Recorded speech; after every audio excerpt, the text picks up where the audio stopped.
नमस्कार, जय Hind. Ice Hindi channel से मैं हूं प्रदीप। डेली करंट अफेयर्स की सीरीज़ में आपका बहुत बहुत स्वागत करता हूं। दोस्तों, इसका पीडीएफ डाउनलोड करने के लिए आप टेलीग्राम ग्रुप को ज्वाइन कर सकते हैं, जिसका लिंक वीडियो के डिस्क्रिप्शन में दिया गया है। साथ ही चैनल सब्सक्राइब नहीं किया तो ज़रूर कर लें और बेल आइकॉन को प्रेस करना ना भूलें। चलिए शुरू करते हैं। इसमें पहला टॉपिक आप देख सकते हैं, सुपौल में एक परियोजना लगाई जा रही है जिसमें जो इंटीग्रेटेड होगी, अर्थात इसमें सोलर एनर्जी भी प्रोड्यूस होगी और एक जल विद्युत परियोजना भी ये होगी। आइए देख लेते हैं इसके बारे में क्या डिटेल दिया गया है। सुपौल जिले के डगमारा में, ठीक है, कहाँ पर लगाई जा रही है? सुपौल जिले के डगमारा में इंटीग्रेटेड होगी सोलर एनर्जी और जल विद्युत परियोजना। इस परियोजना पर कितना खर्च हो रहा है? लगभग 2500 करोड़ रुपए का खर्च आ रहा है। ठीक है, इससे बहुत सारे फायदे भी होंगे, इसलिए सरकार ने, जो बिहार की सरकार है, उसने कहा कि हम 500 करोड़ रुपए भी इसमें हम देने को तैयार हैं। ठीक है, लगभग 2500 करोड़ में से 500 करोड़ कौन दे रही है? बिहार की सरकार। ठीक है, इससे काफ़ी सारे फायदे होंगे। इससे फ़ायदा तो यही होगा कि हमारी जीवाश्म ईंधन पर निर्भरता कम होगी, क्योंकि जीवाश्म ईंधन क्या करता है, जो इससे कार्बन डाइऑक्साइड वगैरह, मीथेन वगैरह, इन सब का एमिशन होता है, जिससे ग्लोबल वार्मिंग और फाइनली क्लाइमेट चेंज। ठीक है, क्लाइमेट चेंज होता है। तो इससे जल विद्युत परियोजना, सोलर एनर्जी, इसको प्रोड्यूस करने से क्या होगा, जो पेरिस क्लाइमेट एग्रीमेंट के तहत भारत ने निश्चय किया है कि हम इतना कार्बन एमिशन को कम करेंगे, एक टारगेट दिया गया है, तो उसकी दिशा में भारत तेज़ी से आगे बढ़ रहा है। ठीक है, इसके अलावा ये बनने से बाढ़ की समस्या से भी निजात मिलेगी बिहार में। और इसके अलावा यहाँ पर एक पक्षी अभ्यारण्य भी बनाया जाएगा, जो वहाँ पर जो पानी इकट्ठा होगा, ठीक है, क्योंकि डैम बनता है तो रिजर्वायर भी बनता है, तो यहाँ पर पक्षी अभ्यारण्य भी बनाया जाएगा। और यहाँ पर जो कोसी का इलाका है, वहाँ पर बाढ़ की समस्या से भी निजात मिलेगी और साथ ही पर्यटकों के आकर्षण का भी केंद्र बनेगा। तो यहाँ पर ये काफ़ी चीज़ों को ध्यान में रख करके ये बनाया जा रहा है। और इससे लगभग 1000 मेगावाट सौर ऊर्जा का उत्पादन होगा। कितना? 1000 मेगावाट सोलर एनर्जी का प्रोडक्शन यहाँ पर होगा। चलिए आगे चलते हैं। नेक्स्ट टॉपिक हमारा, झारखंड कैबिनेट ने स्थानीय लोगों के लिए निजी क्षेत्र की नौकरियों में 75% आरक्षण को मंजूरी दी। मैं आपको बताना चाहूँगा कि ये क्वेश्चन अब आपका मेंस की ओर जा रहा है, क्योंकि अभी हरियाणा ने ऐसा किया, ठीक है, एमपी कर चुका है, और फिर अब किसने कर दिया? यहाँ पर झारखंड ने। सवाल ये है कि इसके संवैधानिक पहलू क्या हैं।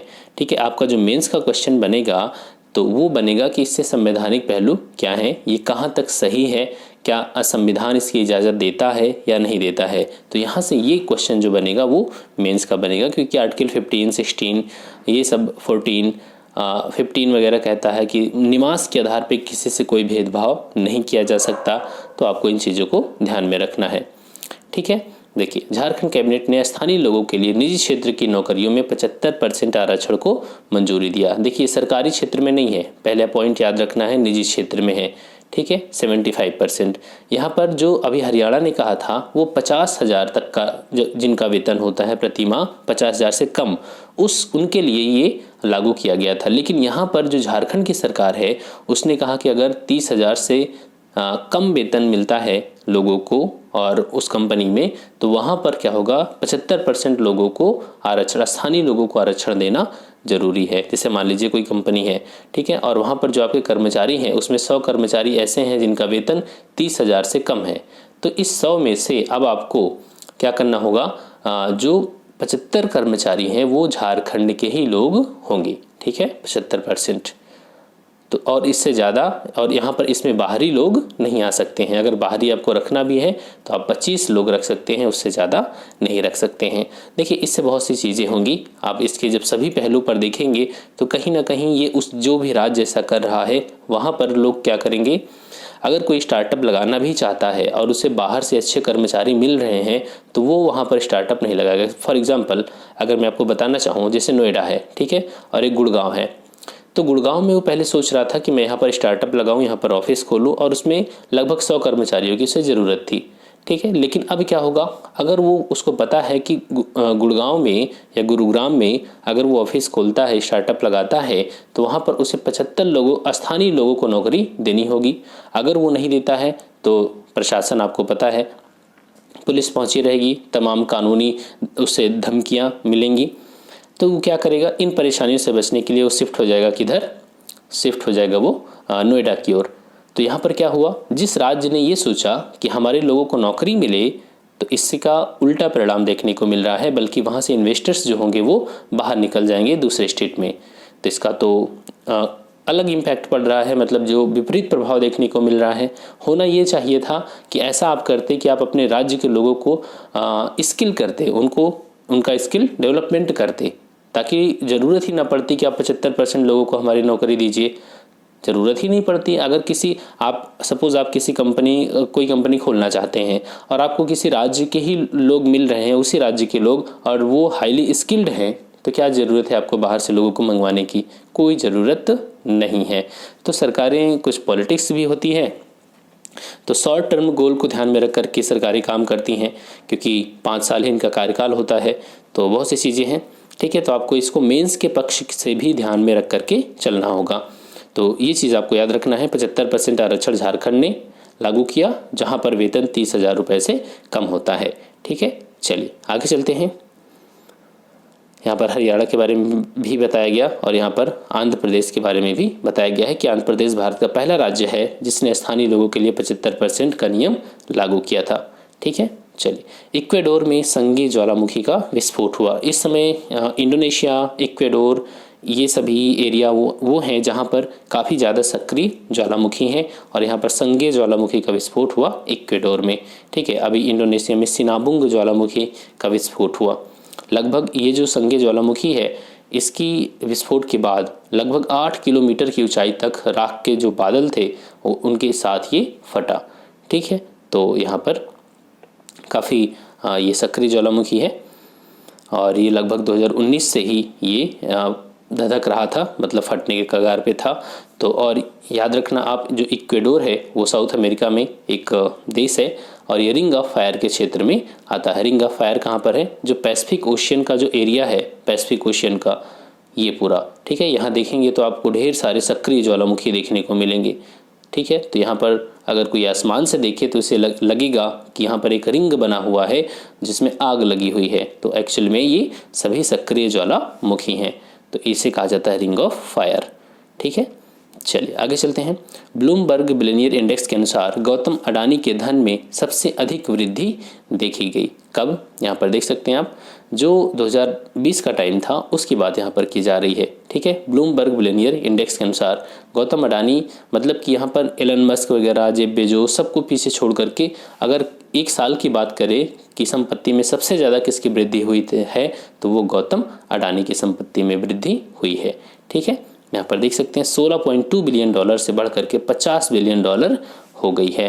ठीक, चलिए आगे चलते हैं, और यहाँ पर देख सकते हैं यह वृद्धि एलन मस्क की संपत्ति में 10 बिलियन डॉलर की वृद्धि हुई, जेफ बेजोस की 7.59 बिलियन डॉलर की वृद्धि हुई, मुकेश अंबानी की संपत्ति में 8.1 अरब डॉलर की वृद्धि हुई। लेकिन यहाँ पर जो गौतम अडानी, उनकी संपत्ति में लगभग 16 से बढ़ के 50 बिलियन डॉलर हो गई। ठीक है, चलिए आगे चलते हैं। उत्तर प्रदेश में काला नमक चावल महोत्सव का आयोजन किया गया। कहाँ पर? देख सकते हैं, उत्तर प्रदेश सरकार ने सिद्धार्थनगर जिले में 3 दिवसीय काला नमक चावल महोत्सव का आयोजन किया। यह 13 मार्च से शुरू हुआ था। ठीक है, कब से शुरू हुआ था? 13 मार्च से शुरू हुआ था। और यहाँ देख सकते हैं, इससे पहले झांसी में स्ट्रॉबेरी महोत्सव और लखनऊ में गुड़ महोत्सव की शानदार सफलता के बाद इसका आयोजन किया गया। तो आपको लोकेशन भी याद रखनी है, जैसे यूपी के सिद्धार्थनगर में अभी ये हुआ काला नमक चावल महोत्सव, और यहाँ पर झांसी में स्ट्रॉबेरी महोत्सव और लखनऊ में गुड़ महोत्सव का आयोजन किया गया था। ठीक है, तो इन चीज़ों को आपको ध्यान रखना है। और ये जो काला नमक चावल है, इसे बुद्ध चावल भी कहा जाता है, बुद्ध चावल। ठीक है, और ये भारत में जो सुगंधित होते हैं, सुगंधित किस्म के चावल पाए जाते हैं, उन्हीं में से ये एक टाइप है काला नमक चावल। ठीक है, और चावल को बुद्ध का महाप्रसाद भी कहा जाता है। चलिए आगे चलते हैं। अब चलेंगे हम MCQs की ओर। हाल ही में किस राज्य में देश की पहली इंटीग्रेटेड सौर ऊर्जा व जल विद्युत परियोजना पर जल्द काम शुरू करने की घोषणा की गई है? बिहार, यूपी, MP और गुजरात। तो आपका सही आंसर क्या होगा? बिहार। ठीक है, लगभग 1000 मेगावाट की सोलर एनर्जी यहाँ पर प्रोड्यूस की जाएगी।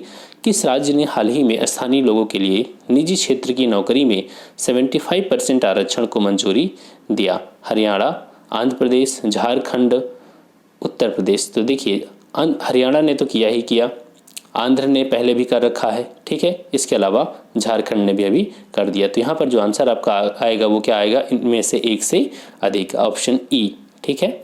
आगे चलते हैं। हाल ही में किस देश में संज्ञ ज्वालामुखी विस्फोट हुआ? Mexico, Philippines, Ecuador, Indonesia. तो आपका सही आंसर क्या होगा, ये जो संज्ञ ज्वालामुखी है वो कहाँ पर है, इक्वेडोर में, ठीक है।